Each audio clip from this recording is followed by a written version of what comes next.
उमर अल्लाह उन पर प्रसन्न हो से वर्णित है। उन्होंने कहा, एक दिन हम अल्लाह के रसूल सल्लल्लाहु अलैहि वसल्लम के पास बैठे थे। तभी हमारे सामने एक आदमी आया जो बहुत सफेद कपड़े पहने हुए था और उसके बाल बहुत काले थे। उस पर यात्रा के कोई निशान नहीं थे और हम में से कोई भी उसे नहीं पहचानता था। वह पैगंबर सल्लल्लाहु अलैहि वसल्लम के पास बैठ गया, अपने घुटने को उनकी जांघों पर टिकाया और कहा, ए मुहम्मद, मुझे इस्लाम के बारे में बताओ।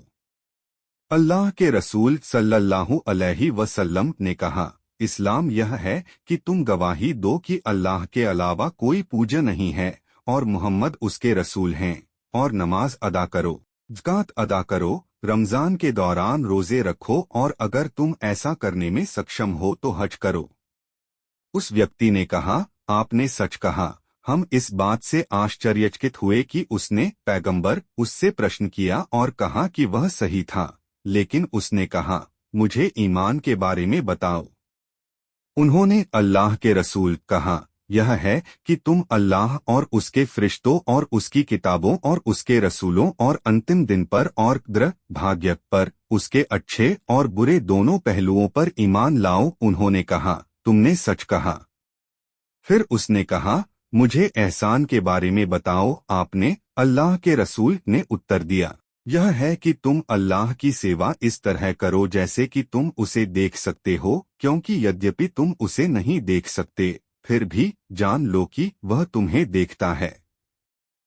उसने कहा, मुझे उस घड़ी के बारे में बताओ। उसने अल्लाह के रसूल ने कहा, उसके बारे में पूछने वाले से ज्यादा कोई नहीं जानता। तो उसने कहा, अच्छा, मुझे उसकी निशानियां बताओ। उसने कहा, ये निशानियां ये हैं कि दासी अपनी मालकिन को जन्म देगी कि तुम नंगे पांव, नंगे, बेसहारा, भेड़ चराने वालों को ऊंची ऊंची इमारतें खड़ी करते हुए देखोगे। इसके बाद वह आदमी चला गया। मैंने थोड़ी देर इंतजार किया, फिर उसने अल्लाह के रसूल ने कहा, ए उमर, क्या तुम जानते हो कि वह पूछने वाला कौन था? मैंने कहा, अल्लाह और उसके रसूल बेहतर जानते हैं। उसने कहा, वह जिब्रील, फरिश्ता गेब्रील था। वह तुम्हें तुम्हारा दीन सिखाने आया था।